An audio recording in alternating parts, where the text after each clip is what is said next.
Hello, I am Mukesh Bansal. Welcome to SparX. In today's episode, we are going to talk about why startups fail.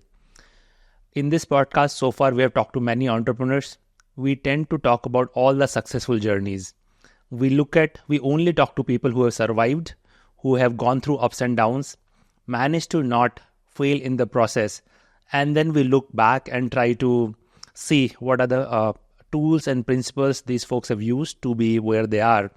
But along the way, there are countless entrepreneurs who don't make it, and no one reaches out and talk to those folks. But one of the things I realized in my whole entrepreneurial journey that startups are very difficult.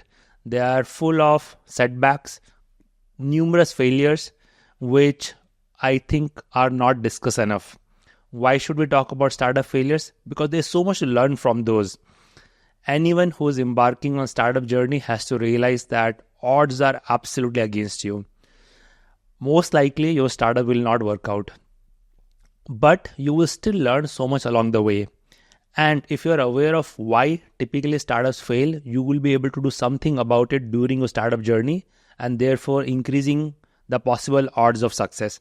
Over a period of time, I realized that most startups fail for very predictable reasons. So in today's podcast, I want to focus on what are those common reasons. So let's dive in. One very unique thing about startups that don't fail is somehow they just don't die.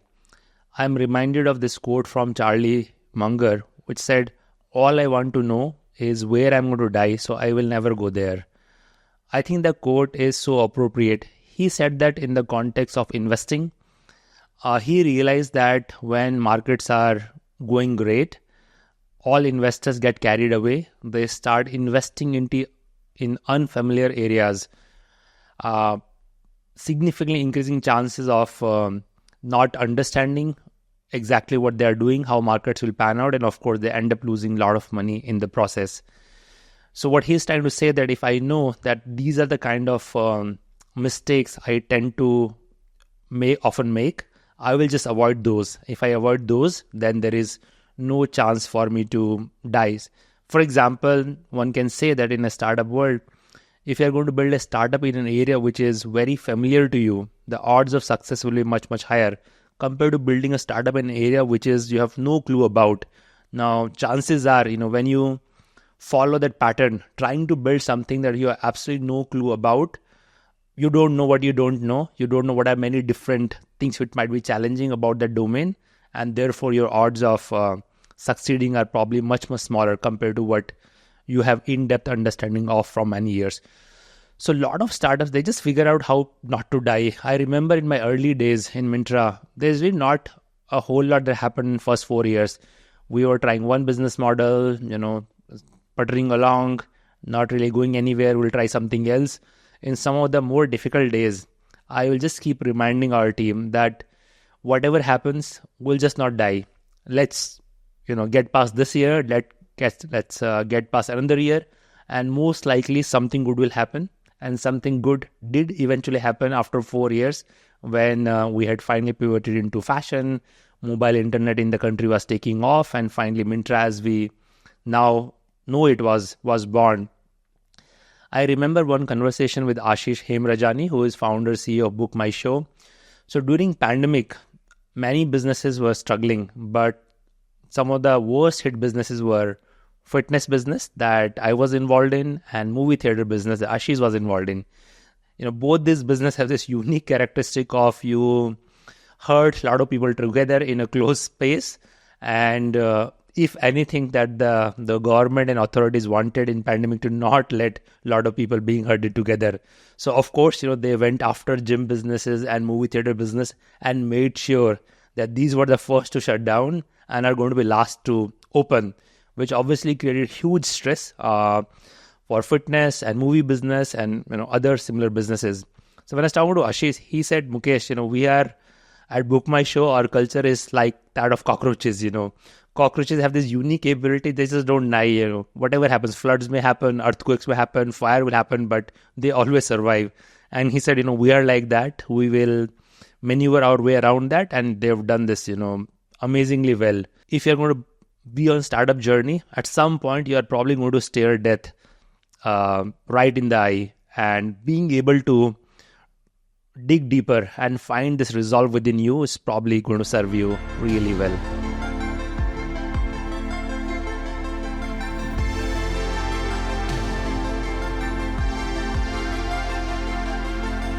Let's start with one of the first things that goes wrong in founding company, which is basically the dynamics among the founders. I have seen countless startups struggle because founders are not getting along. The moment you start thinking of building a startup, one of the first things you have to figure out whether to go at it alone or if you want to do it with somebody else. Now, who to start the company with? Most people will look around themselves. They will try to either convince a friend or a colleague to start a company with. Now, that's obviously the right thing to do because you can't just walk up to a random stranger and tap on the shoulder saying, "Hey, would you want to be co-founder in my company?" Of course not. But the challenge with starting with friend or family or a colleague is you might have no idea what the working relationship with this person looks like. The people you hang out with or evening or weekend have very different dynamics. You are not trying to solve a complicated problem. You are not trying to divide the role between yourself and the person you are hanging out with. You are just out there having a good conversation, and if anything, you are probably more accommodating of other person's viewpoint to be a helpful friend. But so the challenge happens when you start with someone who you have never worked with. You have no idea what does a working relationship looks like. Sooner or later, friction will arise. That's almost inevitable. First few weeks or few months of a startup are like honeymoon period where everything goes well. You feel pretty good about it. Finally, you are able to take the plunge.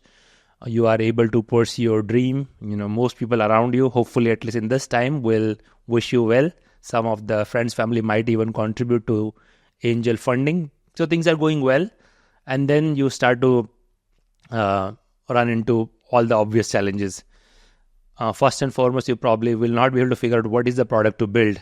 The thing that you started with on day one probably will stop making sense few months down the line. Or you thought you have the next big thing, only to find out there are 5 other companies in that domain doing exactly the same thing, and guess what? All of them are funded and scaling really well.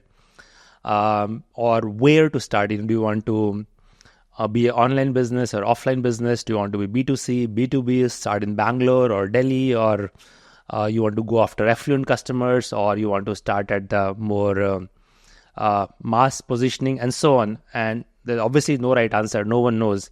So you get into a debate. You have a point of view. Your co-founders probably has different point of view, but you need to make a choice. You might be considering hiring someone at senior position, maybe as a third co-founder. Now, after a few conversations, you probably think this is the best possible person to join your startup, and him or her joining your company will be game changer, while your co-founder can't stand this person and basically draws a very hard line that there's absolutely no way it's him or me, or you can't hire that person. There's just few examples. So these disagreements will start to pop up, and initially people try to navigate around this, and they start to settle into this very unhealthy dynamic of sometime I make a decision, sometime you make a decision. But a company cannot be built that way. A company requires a very coherent thought process. If you have a scattered decision-making process, all the people around you will also notice. Anyone who has joined the company, they will see that company is fragmented at the top. Founders don't align on different things. And as things progress, sometimes founders may start to even actively recruit people to their point of view, almost undermining the first co-founder. And by that time, you are really on a sliding slope. Things are not going to pan out. One of the early signs that shows that founders don't have a clear decision-making process, when you ask who is the co-founder, people may end up saying that we tend to make decisions based on consensus. We are very transparent. We discuss everything and then we collectively decide. There is absolutely no collective decide unless you have exact carbon copy of brains on 3 heads. You cannot think about every situation same way. Most founders tend to be very opinionated. They have very deep conviction. If they did not, they won't have started in the first place, because you're always the safe option of working somewhere else. So given that you have strong opinions and you have deep conviction about some things, you're obviously not going to agree, but you need to have a decision-making process. It's probably a good idea to agree on very early in the process that who is going to be CEO, and also agree that we are going to have open, transparent debate. But when there's a disagreement, the person who is designated as CEO will make the final call.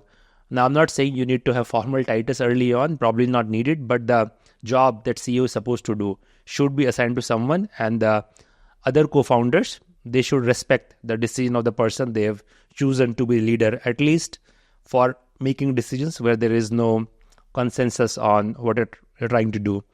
Other important thing to do is to have really transparent and open communication. It is not only about information or facts on the table. So a lot of decision making comes from gut feel about a situation. There are a lot of things that we infer from body language. We have hunches about things. We have intuition. We emotionally feel things about certain situations. Whether it's a investor you're talking to or product approach that you are evaluating. Sometime when we have a debate or discussion, the group makes a decision, but we end up feeling pretty bad. Sometimes we don't even know why. In a good founder dynamics, it's a great idea to meet very periodically and put everything on the table, including saying, hey, last time when you talked, I felt you were undermining me, or I did not feel appreciated, or I feel my opinion does not matter here. And let other person react, engage within the conversation. Through these dialogues, you'll be able to build the culture of transparency, culture of trust, culture of problem solving together. But unfortunately, most founding team never get there. They start on a high, things start to fizzle out slowly, and sometimes it leads to dramatic, catastrophic departure where somebody will leave in as early as first 6 or 12 months in the journey. I went through that in my early journey at Myntra. I was going to start with a couple of folks in Silicon Valley who were supposed to move back to India with me. Both of them decided to not move back at the last minute. I did find a co-founder. We started working together, but it's pretty clear from early days that we were not able to see eye to eye. And eventually, that person also ended up leaving just 3 months into the journey. I was able to finally find the long-term co-founders, Ashutosh and Vineet, about 6-7 months into the journey. And the good thing was we were actually working together already. I had outsourced the website development to them. So we were meeting regularly, having dialogue about decisions, choices, delayed timelines, and could see that we had enough shared values and the ability to work together. So it's a super important aspect to pay a lot of attention to in the early days to make sure you have the right founders, and more importantly, you're collectively way more than 1 plus 1 is equal to 2, to 1 plus 1 is equal to 10 situation. And any friction that shows up early on needs to be addressed head on to make sure you are getting better, your working relationship getting much, much better, and that will also percolate to the rest of your team. Second big reason why startups fail is a lot of startups are started on a fad and not a unique problem they're trying to solve. We have seen this play out so many times in last 4 or 5 years. If you go back to 2018, 2019, there was so much craze about cryptocurrencies, blockchain technologies, how all these are going to completely revolutionize how we manage data, how we manage contract, and so on, how this decentralized currency is the future, and so on, which led to a lot of speculative startups. Around same time, there was a huge fad around metaverse. Now, metaverse is a great idea that we can have some experiences in virtual world, which may be almost lifelike, whether it's a virtual reality where you're totally immersed in the make-believe world, or augmented reality where you are able to see the real world, but also has some elements of that are not present. For example, with the augmented reality, I could be doing this podcast with a live audience, which is actually not there, but with just my Oculus, I can visualize this along with this studio setup. But what was not clear with all these technology trends is what is the real world problem that is going to get solved. Yuri Levine, who wrote an amazing book called Fall in Love with the Problem, Not the Solution, really gets to the heart of this. I believe startups are born to solve a problem. Now, sometimes you might encounter that problem in your everyday life, and there's so many examples of that. The story of Uber founders not being able to hail a taxi, or not exactly knowing whether a taxi is going to show up on time or going to cancel the last minute, leading to thought process, how amazing will it be if we can combine mobile phone and GPS signal to see exactly where the taxi is in real time. Or the Airbnb founder, unable to find a hotel for a conference and thinking about if the extra capacity in people's home can be rented out for people who are struggling to find a good hotel or a affordable hotel, leading to Airbnb. Dunzo was born that way. In the Bangalore, we have late night culture. Things shut down quickly, but people hang out, well into early morning hours. And when you want to order anything, food or drinks or cigarette or whatnot, there's no way to get it. And Dunzo realized that a lot of people have these needs, and if they were to offer this, they will find ready audience, which they did. And Dunzo became quite a cult within first few months of launch in Bangalore. Eventually became a national phenomenon. These are examples of entrepreneurs starting with a very clear problem. Now, in some cases, you may not have a clear problem on day one, which is okay. Let's take example of AI. There is so much buzz and hype around AI, and one can say that I'm going to build a company using AI. Nothing wrong with that. But you need to know that if you start with just that thought process, you are really not solving any problem. AI is probably going to be good at many things, not going to be good at many other things. So at some point, you have to zero into exactly what is the problem you're going to solve. If you, let's say you want to target a call center automation use case, a lot of people are working on that, where the thought process is call centers are expensive, customer experience is not great. What if we can replace all call center interactions with virtual agents? But even in that, you need to ask, what is the problem you are trying to solve? Are you going to make cost a lot lower for the companies which are going to use these solutions? Are you going to dramatically increase quality? If you are going to dramatically increase quality, how? Just because you have AI which can speak like human does not mean it can solve problems like human. It may not even have the tools to solve problem. If there is something wrong with the technology or something's wrong with the operation on ground, what will this magical AI do? It can, probably tell a story to the customer to entertain, but that's not really solving the problem. So thinking very long and hard about the problem you can solve. If not, after a year or two of effort, you end up in a situation where you might have even raised a lot of money. You might have oversold the fad. But in the end, if you don't have a unique problem to solve, you will not be able to translate into unique product or solution, and the startup will absolutely fizzle out. Next, two reasons why startup fails are so obvious, and yet surprising that how many times people don't get it right. I think, even if you go to smallest shops in remotest part of the country, you will see this little poster which says Grahak Devta hai, or something like that, where people have known since ancient times the customer is really the most important thing for any business. And yet it's so surprising that many startups don't get it right. Not really knowing your customers is one of the biggest mistakes a startups can make, and you can be rest assured the chances of the startup working out is going to be really negligible. Google in the early days posted these principles which they called what we believe to be true. And the very first thing is always start with the customer, or something like that, which is that everything Google is going to do with the customer at the central focus and solving for his or her needs. Now, people make all kind of mistakes when talking about customers. Sometimes we tend to project our own way of looking at things. Me as a user may like something, may not like something, and I use that as a filter. When you start something, your family has point of view, your friends, your neighbors, and you may mistake them for a customer. Now, Your family, your friends are probably going to be certain income level, certain education level, live in a certain geography. If you are building for that audience, that's great. So if I take example of cult business, fortunately we were building the offering for people like us, people who will interact with on a daily basis.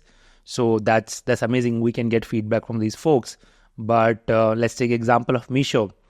Now, do you know anybody in Bangalore or Delhi or in big towns or software engineers with 50 lakhs per annum income buying from Misho? Probably not, because that's not the customer base. Bulk of the customer for Misho, at least for the most part, have been in tier 3, tier 4 towns. Within that, early adopter were a lot of women customers who were staying at home. Now, unless you go out there and engage with these people, get some understanding of who they are, how they think, what their challenges in life are, you will really not be able to make informed choices about product features. Products have infinite number of features possible. You can do whatever you want. You can copy from wherever else, but you have limited resources. Customers also have a limited attention span. So how do you zero into what really matters? By understanding who your customers are. It's a other mistake. People who try to understand their customers, they will go out, start talking to customers, and they will pose them a problem and expect customer to give an answer. That's again absolutely wrong paradigm. Customers are supposed to be expert about their own lives. If you talk to me, how does my day look like? What do I do in the morning? What do I in the evening? Where I go? Where I park? I'll be able to give very precise answers. But if you start asking me questions, if I'm willing to pay 1,000 rupees for this service, if you were to offer me electric vehicle for rides, am I willing to pay premium for that? I have no idea. I'll probably make up something and say, and if you're going to build a solution on that, you will later on, market will surprise you. So the trick is, you should go out there, you should observe your customers, talk to them, but try to understand what their life, at least in relevance to what you're trying to build, how does it look like? With that, you can develop really good consumer insights. And then it's up to you as a professional, as a founder, product manager, to translate that insight into a solution. I really liked what Samir Maheshwari had to say about Muscle Blaze. At some point, he recounted a story that Muscle Blaze just stopped growing, and he decided for 1 year the whole company will not focus on growth. Instead, they will go out there, they will talk to hundreds of customers and not call them into focus group settings, but instead go to their homes and ask them, where do you keep your whey protein? What time of the day do you take? They'll ask them to actually have the protein while they're watching, to see exactly what are they using to mix the whey protein and powder or milk, which scoop are they using, how they're mixing, how they're drinking, and they were able to generate a lot of insights. All those insights resulted into dramatic improvement of product, but also very different understand who their customer is. They realize their customers are much, much lower income compared to what they would have imagined. A lot of these people are going to run down gyms. They're working out whenever they can, and protein was a big part of total calorie intake during the day for these folks. Now, all those insights cannot come unless you're spending a lot of time interacting with the customers, but also focusing a lot more on observation. If you want to test any, if you are doing a startup or anybody around you doing a startup, you ask them a very simple question, who is your customer? And if people speak for more than 30 seconds, basically they have no clue. They are making things up. Every time you ask them, they will say something intelligent sounding, but unfortunately, they don't have a good clarity with the customer. Good articulation of customer needs to be very sharp. This age range, this gender, this income level, this city, these behaviors. This, like for example, for first cry, who their customer has been super clear to them. This is when somebody gets pregnant. First trimester, definitely second trimester, they start very active thinking about how are they going to manage, the first few years of their baby, especially with the first time parents. Now, first time parents, second trimester, some income filter is very, very sharp articulation who their customers are.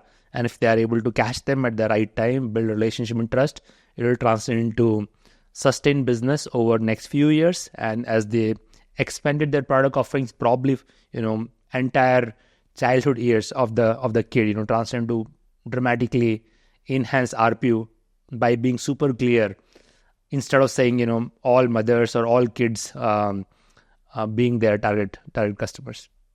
Another thing most companies don't get right is in similar zone, this is about value proposition. You can apply the same test again. Ask somebody what your value proposition is. Every time I ask, a lot of people come and pitch to me for potential angel investing at my venture studio, Miracle Labs. And a lot of times founders have this very complicated, elaborate answers. And again, the signal is that you really don't know what your value proposition is. One of my favorite example is Zepto. Their value proposition is super simple. Get your groceries in 10 minutes. That's it. You can just say one phrase and stop. No explanation required. You can say it to a 5-year-old. You can say it to somebody who's 80-year-old. They will get it, what the value proposition is. Value proposition of Meesho has been super clear. They were offering lowest price apparel and widest selection to consumers in smaller towns. Blue Smart has become very popular of late. Again, their value proposition is very clear. They have electric vehicles, professional drivers, and super clean, nicely smelling cars. That's it. I don't need to say anything beyond that. If you think about Starbucks, their value proposition is great ambience, great coffee, very professional baristas, and they ensure through their operations that this value prop is delivered again, every single store, every single day, and hence we can take the experience at Starbucks for granted. One way to think our value proposition is that why should a customer part with their money? If as a customer I keep money with myself, I have so many options. My money is growing in the bank. I can buy something else tomorrow. Why should I part with my money today? What you're offering in return for my money, which is going to be more valuable to me, at least my perceived value from that is much higher, is when I'm willing to pay that money. Again, if I take an example of a cult, just taking average of the monthly subscription and how many classes per month people use, on average people pay us 150 rupee per class. Now, why should somebody pay that 150 rupees? Something needs to happen during that class in terms of how people feel about themselves, the calories they're able to burn, the feel good feeling they get, being distraction free and focused, having to connect with other people like them in the gyms and so on. These are all part of why people are willing to part with their money. Your value proposition may have multiple components, but communicating many things is super hard. So over a period of time, great product people and great marketeers have figured out that you need to really zero in and focus on one unique feature. For Cult, in the early days, unique feature was outstanding trainers. The reason people like Cult classes because our trainers were really top of the class. They were well trained, highly motivated. They wanted to deliver outstanding experience. If you look at iPhone for last 10, 12 years now, many people will argue that, what's the difference from iPhone 12 to 13 to 14, but yet every year people fork out as much as, 1 lakh rupees or more for an iPhone upgrade. And most of the time, iPhone or Apple just markets one feature. They will have a year-long campaign only around privacy. Sometime they will just market, look at the outstanding pictures you can shoot. They are not saying, so many megapixel camera or whatever technology that is going into. They're saying like this is shot by iPhone users and you can also, shoot similar pictures. Sometimes it's so simple that they will just say, look at all the colors we offer. Now, iPhone is one of the most sophisticated piece of technology. There are thousands of patents. There are hundreds of vendors. The innovation in every square millimeter of iPhone. Yet they are able to simplify it to one single feature. And as a product builder, as a startup builder, you need to be clear about what is the equivalent of that one single feature. If you are a B2C business selling to consumer, it's all the more important, but it's equally important for enterprise as well. Most value proposition ultimately boil down to either you're selling something cheaper or you are selling something at same price but dramatically better value than what's available today, or you are offering convenience, Zepto example of 10 minutes, or Swiggy, Zomato, in 30 minutes you get your food at home, or you are significantly improving quality and reliability of the service you are offering. There are not too many variations. So if you are clear about your value proposition, you should be able to articulate it very clearly. Everybody in the company should understand what the value proposition is, and you need a super clear game plan on how are you going to build that value proposition, which product features, what innovation, what needs to happen under the hood to be able to deliver that value proposition every single day. So let's say you have started your company, you have built a product, maybe some people have even started using your product. Now, how do you know that you are on right track, or you have achieved first meaningful milestone? In startup parlance, people use this phrase product market fit, or PMF. I think that is very important milestone. The idea of product market fit, that you started with a hypothesis, you put it out there, you had enough people who started using what you had to offer, and at some point, whether you have found complete acceptance in the market for the offering you have launched. One of the, I think, biggest reasons a lot of startups fail is they realize they are really not able to achieve product market fit. And this is where, sometimes companies can spend many months or even many years, or sometimes very, very long period of time, and yet not achieve clear and convincing product market fit. When we were talking to Samir, he shared his framework of what a good product market fit is. My iteration of that is something like this, First and foremost, I need to know whether somebody likes the product I'm selling. Now, it's going to happen in phases. I use this framework of 1,000 true fans. This is from a blog post Kevin Kelly did almost, I think, 2 decades ago. What he was saying is, you're going to build something new. You ought to be able to find at least 1,000 people who truly love your product. Now, the 1,000 is just a random number. It could be a few hundred or few thousand, but you have to find that. How do you know people love your product? First of all, they come back to use the product again and again. Anyone who comes and uses the product once and goes away obviously does not like the product. They should like your product so much that they are willing to tell many other people. Most of us have this tendency that we consume something really good, we want to tell people around us. Last year I started using this on-cloud shoes for my everyday wear. And I feel so comfortable and amazing in these shoes. I think it's the best shoes I've ever worn. And if anyone will look down and ask me what those shoes are, and I launch into this 30-second explanation of how amazing these shoes are. And of course, I'm doing so much word of mouth marketing for this brand, and I'm pretty sure some people around me are already starting to buy this. It's one example. We all have that tendency. So are your early adopters so enthusiastic about your product that they're talking about it actively to their friends and family? Other aspect of product market fit is, do you have your unit economics are working? Someone gave me this example that if you buy petrol at, I don't know what the current prices say, 100 rupees per liter, and start selling online at 90 rupees, obviously everyone's going to buy it. But there is no product market fit because, you are going to perpetually lose money on that. So you need to have a clear evidence of your unit economics are working. Now for startups, unit economics may not work for a while, but at least you need to have a conceptual model that today I'm here and my economies of scale are this level. If I were to grow 5x or 10x, this component of cost will definitely going to go down to that level, and therefore unit economics will work at that time.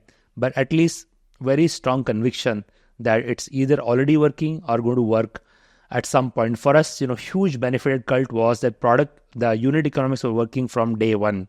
We never really lost money or single transaction, which has helped business immensely. And the last aspect is, can you grow from here? Sometimes you may have product market fit in the sense that a lot of people like your product. You have even word of mouth. Unit economics is working, but you are not able to figure out a strong growth trajectory. We have seen that happen with many of our products at Cult. MindFit is one example. It was much loved product. I think mental health is a massively unsolved problem in the country. At CureFit, we really, really wanted to solve that problem. We built this offering which combined meditation, therapy, offline classes across meditation, yoga, even group therapy. The people who use this offering, they were raving about it. We had very high NPS. Same thing happened with our primary care business, which was called Cult.fit. It was in Cult.fit history highest rated product, but in first case MindFit, we were just not able to figure out how do we scale that. Similar in the case of Cult.fit, our unit economics were not working, and eventually when tough time came during pandemic, these products did not survive. And I think most startups which are able to last 1 or 2 years, which are able to get past founder dynamics, who understand they understand who their consumers are, they end up in the situation where either there is no product market fit, something is not working. It's they may be facing a leaky bucket problem where you keep acquiring customers, you keep losing customers, and there's no one sticking around, or people just don't like your product enough to talk about it, so you have no word of mouth marketing, or unit economics just doesn't make sense. It costs you a lot more to offer the product, or lastly, you just don't know, how do I scale it from here? And for most small businesses, maybe good for you, but they are really not VC fundable. So very deeply thinking about product market fit is a significant consideration for making your startup work.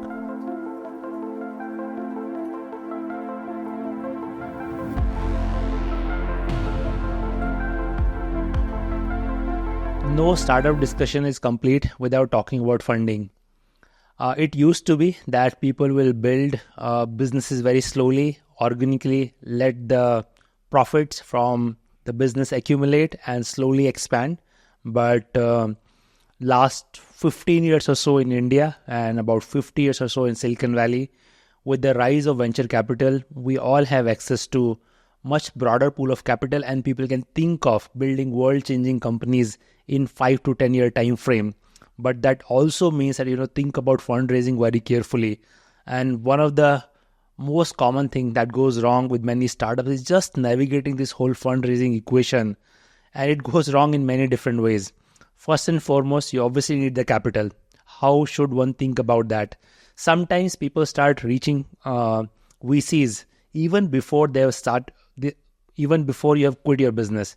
Now that's okay to get some feedback and some sense of what's happening in the market, but if you are expecting someone to give you a term sheet, it's quite unlikely.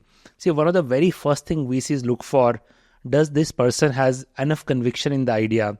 If you have not even quit your job and spent 3 to 6 months just thinking deeply about that, you will not have well-informed point of view.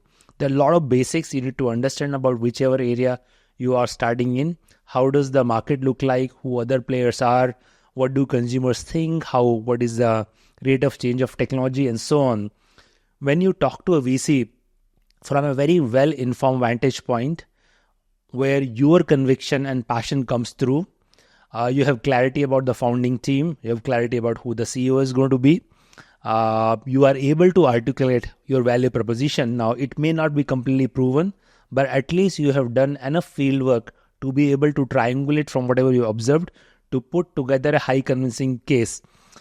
People will take you seriously. Now, within first year, you may not be able to raise venture money, and that's where people consider friends, family, angel investment, which is also fine. But if you're going to take money from your friends and family, you need to be super clear that the risk is really high. Jeff Bezos, famously raised his first $1 million from about 40 odd people he knew from his personal network, and he told every single one of them that chances I'm going to ever return your money back is minuscule. He, of course, returned way more than what anyone would have bargained for, but that's very rare. So just being able to demonstrate your familiarity with the topic, having done something on ground.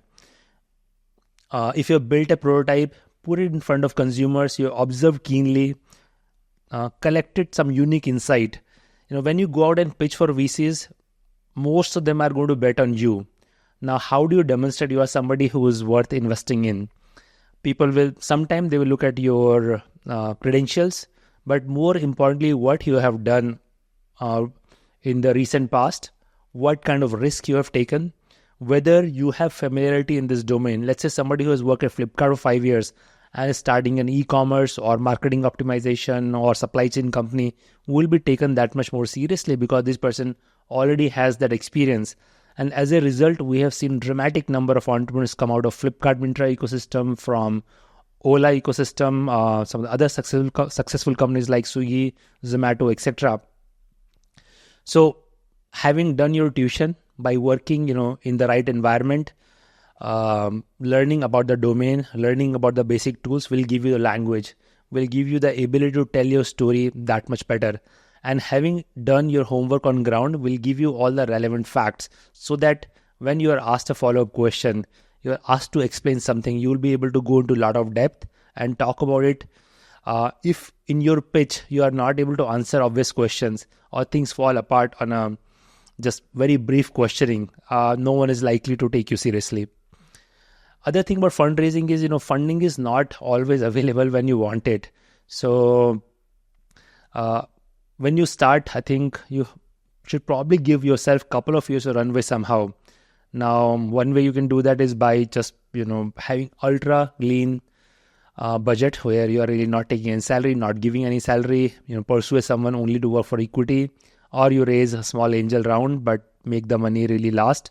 During these 2 years, you will keep learning more and more about what you're doing. You'll do many iterations, and you can talk to as many people as you want. The trick to fundraising is you talk to 5 people. If all of them are saying no, they are saying no for a reason. So you should try to get it out of them. Okay, what is missing? So that you are able to articulate, today I don't have that. Either people are not backing you, or they are not able to see traction, they are not able to see conviction. You work on it, you again go back and pitch to 5 more people, At the end of the day, you just need one person to say yes to you. And if you talk to most entrepreneurs, they will have countless stories of how many people have said no to. And it's not VC's fault either. They meet so many entrepreneurs, see so many ideas. It's very difficult to tell on day one who to back. So you keep getting better through every iteration. Talk to as many people as possible. If you are a late stage entrepreneur, sometime, it's a lot of capital is available, as we saw in 2020-21. And there is absolutely nothing wrong in raising a lot of money. Where things go wrong is you raise a lot of money when you didn't need it, and now you start spending that money as well. You have no need to spend the money at that time. Most companies who raise money at a ridiculous valuation in 2021-22 have been struggling for last 2 years. And the reason for that is they started increasing their burn proportionately. They started doing too many projects. Their attention got divided across too many priorities. As a result, burn got totally out of whack compared to the growth rate. For many companies, growth rate actually slowed down, have even degrown after pandemic, because that pandemic tailwinds went away. So this is the other aspect of building a startup. How do you manage your runway? One of the things that has worked really well for me is this rule of 24. I feel very uncomfortable if the company I'm involved in has less than 24 months of runway. So at Myntra, with our CEO Prabhakar at that time, I had this deal that let's just say whatever money we have in the bank, divide by 24, and let's make sure our monthly burn is less than that. Now, we were not always able to do that. In fact, at one point, we nearly ran out of money. But for the most part, we managed that. At Cult.fit, despite all the ups and downs, we never went below 24 months of runway, and we never will. It requires some discipline. Just because you have money in the bank does not mean you should start pursuing every idea that comes your way. Over a period of time, your revenue to burn ratio keeps getting better. You also need to see where is the burn happening. Unit economics burn is really bad idea. If you start scaling business where you're losing money at per unit level, it is going to hurt you really badly. We have seen that happen with most of the e-commerce companies in the country. Their unit economics has not worked even after being in the business for 10 years. As a result, these companies just keep burning money. And in good times, you might be able to find investor back you. But when times get tough, most investors will pay more attention to unit economics, will not fund these companies. And we have seen so many of them have fizzled out. Myntra used to compete with Jabong. Jabong is no longer around. There is something called Food Panda in the food delivery space. In fact, they were one of the early companies, Housing.com, countless others where the unit economics never really worked. And at some point, funding ran out. Fundraising is going to be one of the most important tasks for the founding team. Able to raise money when you want it, or raise money when money is available, but being extremely smart about it to not overstretch yourself, not start spending too much money, will put you in a good company. Building a great company requires 5 to 10 year period, and until you turn profitable, you are not on your feet. You are on borrowed time. The money that you are raising by diluting equity in your company needs to be used wisely. When Vani Kola was on this episode, she talked about capital efficiency. And the idea of capital efficiency is that if you are going to burn $10 million, what is the size of business you can build? Building a $20 million business by burning 10 million is, is not a great accomplishment. Can you build a $50 million business, $100 million business? How much profit can you generate by burning that much money? So paying attention to capital efficiency will go a long way. But I think the day you start the company, you should embrace fundraising as one key objective that you want to manage.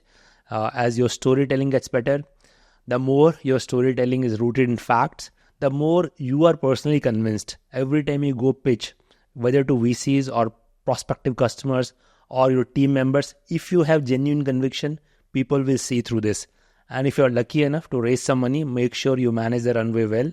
You play the still slow, steady game and only put a lot of money behind things that are absolutely working, and not get yourself in a situation where you're chasing too many threads and burning money from on all of those channels, because money will run out soon. If you don't have too much to show for it, it'll be very difficult to raise next round. One of the drawbacks of raising too much money is the money sitting in the bank tends to do something to the entrepreneurs. They don't like money just lying idly, and rightly so. If you, let's say you are a company which is burning $1 million a month, which is a lot of burn, by the way, but let's say you are able to raise a massive round, $150 million. Now suddenly you have 10 months of runway, 10 years of runway. Why would you ever have 10 years of runway? And in good companies, good founders, they are very fertile. They're always thinking of ideas, other people bringing ideas. You may want to acquire something. It happened to us at Cult.fit. We were always very well-funded company from day one, and therefore we could not just put our head down and focus only on fitness. We end up starting many businesses simultaneously: Eat Fit for food, Mind Fit, Care Fit. But in retrospect, obviously it turned out to be too much. We have seen that happen with Paytm. While their wallet business and UPI business is amazing, I've been a loyal Paytm user for a longest period of time, but they built so many businesses, then e-commerce marketplace and ticket booking for flights and movie tickets and B2B business, at some point even their own private fashion labels and whatnot. That's an example of a company trying to do too many things, burning money across too many priorities, and not focusing on scaling and winning their core business. It's only when Paytm started focusing on feet on the street and installing their payment machines across huge number of Kirana stores is when they start to build up transaction, and they're fairly robust business for that. But I think they still have too many business lines, and I think this company is going through phase of reinvention, need to think about priorities and probably focus on few things and do them really well and have a commanding market share on that. That will set the company up well for very long term.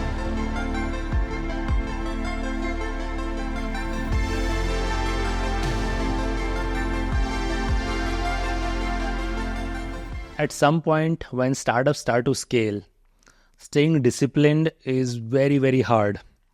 One of the stories that I wish I would remember more often is that of Steve Jobs when he came back to Apple. So he was famously fired from Apple at some point because he was seen as this disruptive guy who will not get along well with other people, was very destabilizing force in the company. He was fired. Apple slowly petered out and was really at the brink of bankruptcy when he was brought back after 15 years. And one of the first thing he did was he looked at all the products and services Apple had. By the time they had hundreds of offering, and he famously drew this 2x2 chart where he basically wrote on one axis consumer or business, on one axis recreational or professional. And he said we basically need 4 devices to take cater to these 4 use case, and everything else has to go. And since then, Steve Jobs during his time and Apple even beyond him have maintained that maniacal passion. Recently, Apple CEO Tim Cook said that while Apple has, I think their annual revenue is over $300 billion now, but all the products that Apple produces can be fit on one desk, anyone's desk, like 6x4 feet desk. That's example of ultra sharp focus. I think most startups which ever make really scale, they do because they do one thing really well. If you think about Starbucks, they sell great coffee in these outstanding locations, and they have now, I think from what I understand, they open more than 10,000 new stores every year, and they're continuing to grow. Think of any business that you like. Chances are they have done one thing really well and then scale it massively. If you look at Swiggy and Zomato, for most of the journey, they were doing one thing really well, which is to deliver food to their homes. They of course had some R&D pipeline and some experimentation, but 90% of company was focused on scaling their one thing. Contrast that to the companies which try to do too many things. We discussed Paytm example. There are many others where the companies keep building many things. Flipkart during pandemic time built a lot of different offerings and services. Some of them have since then been rolled back. So I think when a company hits its growth phase, finding the discipline is very difficult. And this is where founders and board members, investors all need to do a really good job to create that push and pull tension, keeping people honest. I have honestly struggled with it, especially when there was a lot of funding available, but hopefully I've learned the lesson. I truly believe that if you hit on one winning use case, you do scale it as much as possible, and only when you are about to exhaust the upper limit of that, you should have something else in the pipeline. There's absolutely no point trying to build your revenue with 3 or 4 business lines simultaneously, because each has different challenges, different focus, requires different talent, your attention is fragmented.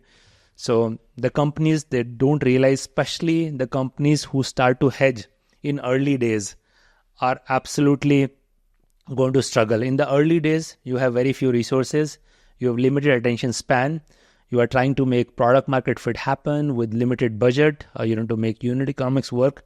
The best possible chance of doing that is when you just focus on one thing singularly. The moment you hear any startup saying we are building these 2 offering for these 2 audience, they're on the wrong track. And if you are that person, please just kill one of those right away and concentrate all of your energies on making one of those offerings work. A related mistake entrepreneurs make, and a lot of time it's not their fault, is you start building companies for investor metrics. One of the interesting things happens, and every time you meet with an investor, they will obviously have a point of view. Investor will hear your pitch and they will give suggestion like, why don't you do that? Or I was talking to this company and these companies, approaching this market or building their company this way. Maybe you should consider that. So every month you are hearing dozens of different inputs, and we are all, impressionable. We think VCs know something they don't, or we think if we only can build what they want to hear, they will invest in my company. That's totally wrong approach, because VCs also change their mind. They meet with hundreds of entrepreneurs each month. They listen to so many different pitches. They are looking for patterns. Their intuition is getting sharper and sharper, but they reserve the right to change their mind.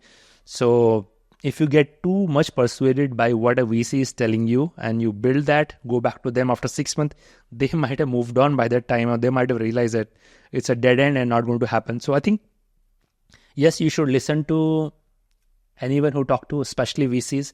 They have pretty good broad spectrum understanding of what is happening in this space.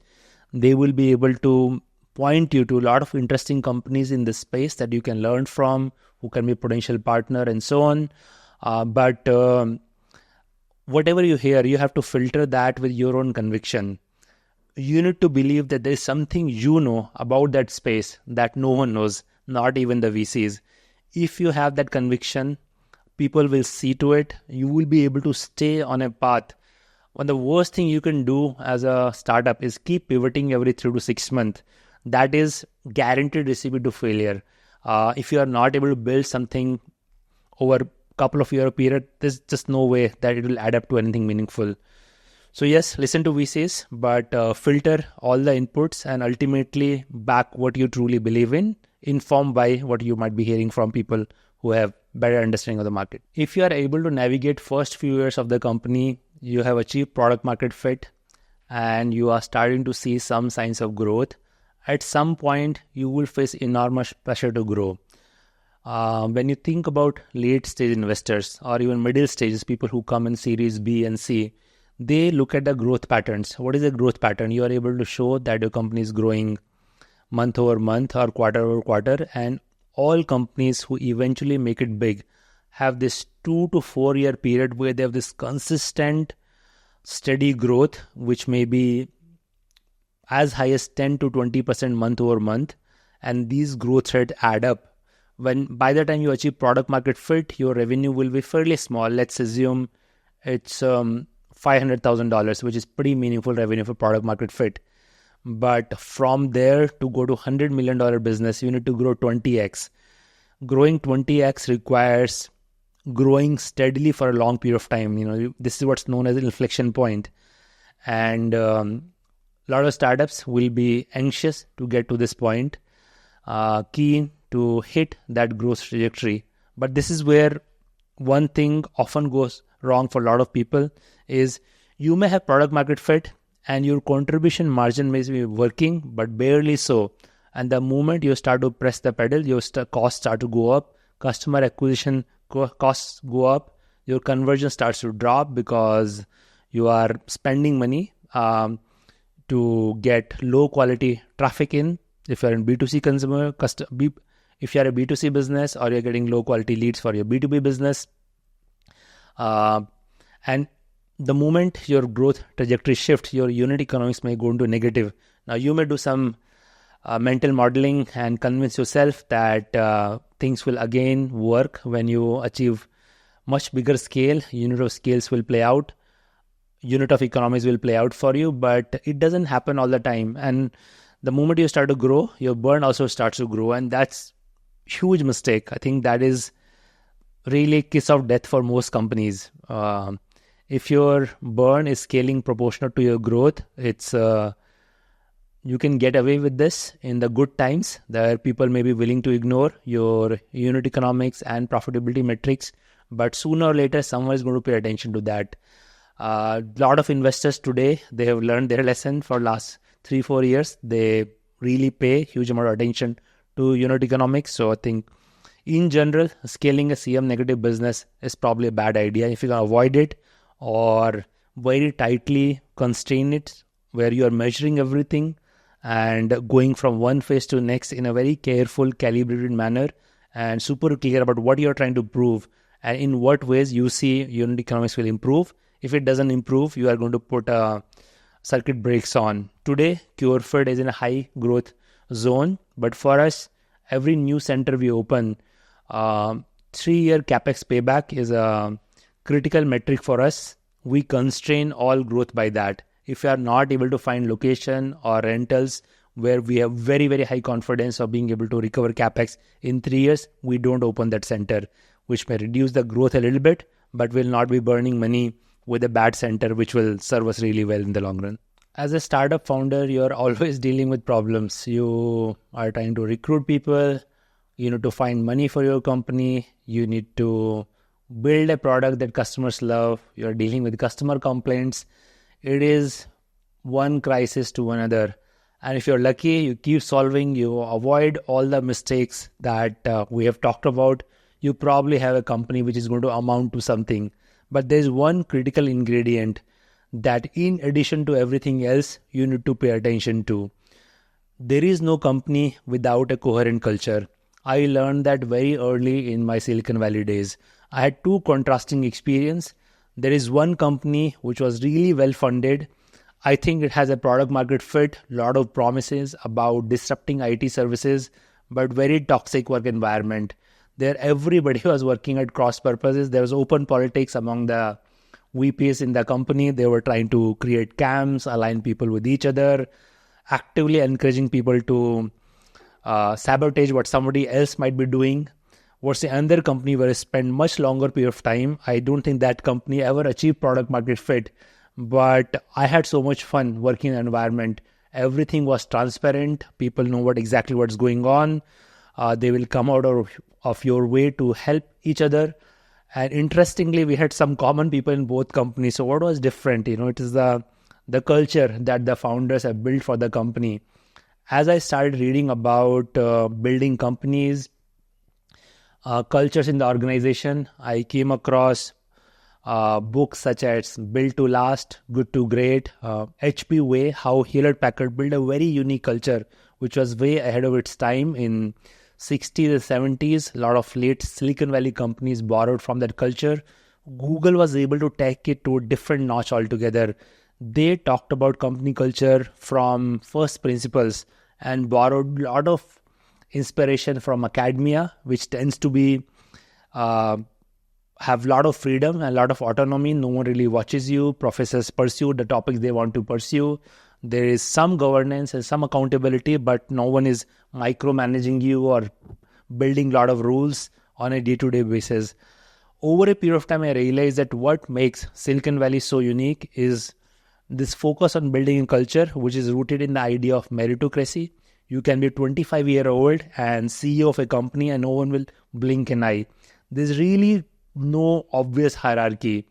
If you have good ideas, you can stand up and speak. The overall culture is very welcoming of that.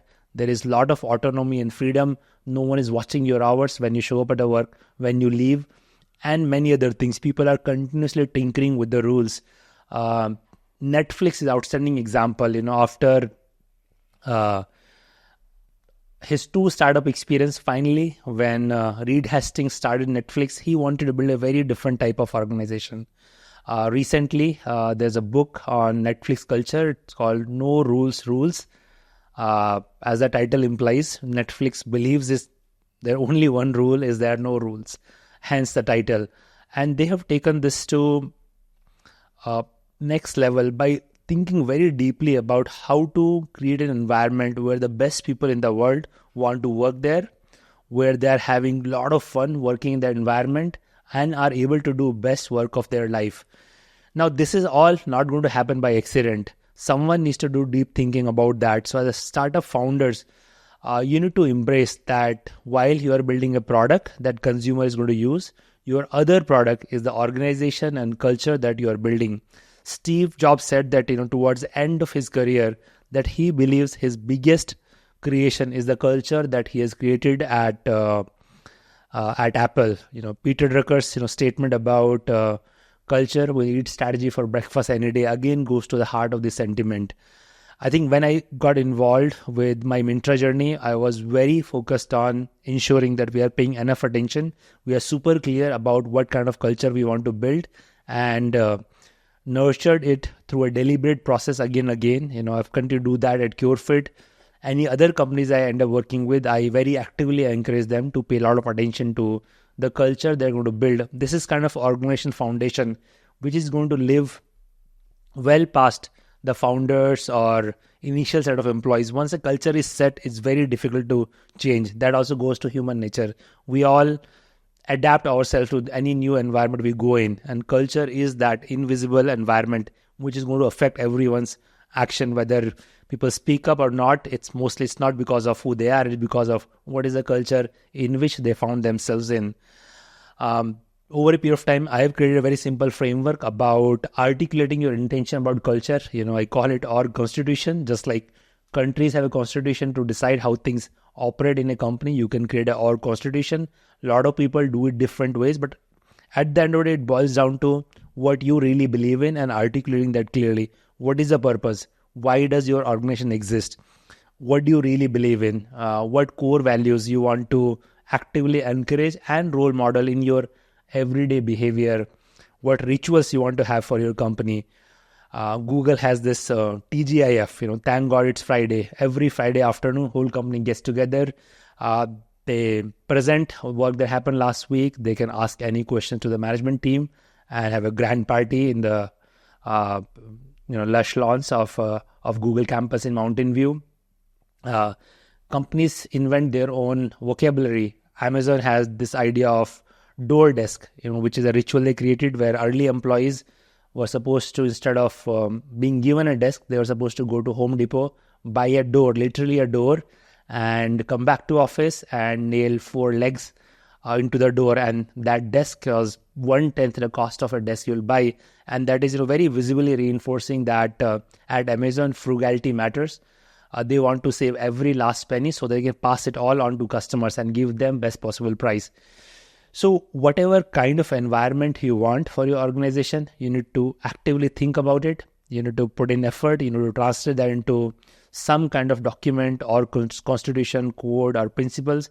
And that is, building foundation. But again, many entrepreneurs don't realize that building foundation is their job. They are distracted with many other things which also needs their attention. But as a result, even if you're making progress with the product, and if the customer likes you, you may not be making progress with the organization you're trying to build, and the organization will not have staying power. When things start to go sideways, things come undone very easily.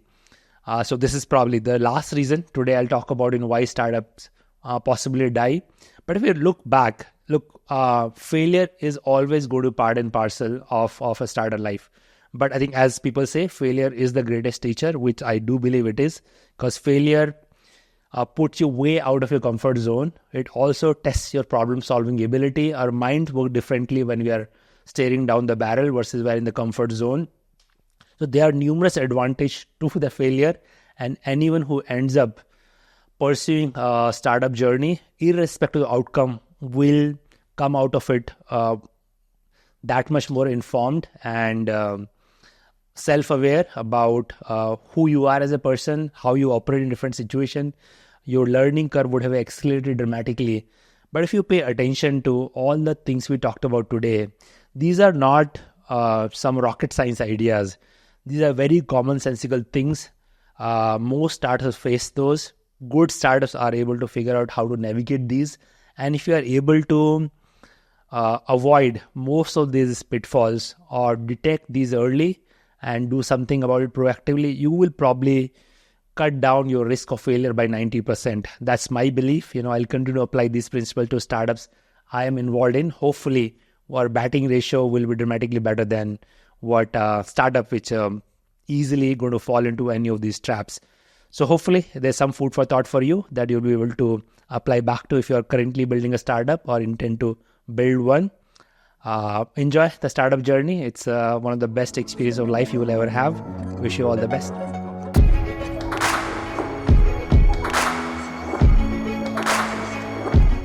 At SparX, we aim to bring to you stories of exponential impact. We share in-depth analysis of what goes behind success stories. If you find our conversations interesting, you can join us by subscribing to our YouTube channel. You can also listen to SparX on Spotify, Apple Podcast, or any other audio platform of your choice. If you have any suggestions on who we should invite or what topics we need to cover, just let us know in the comments. We are always listening, looking for ways to improve, and keep getting better as we go along.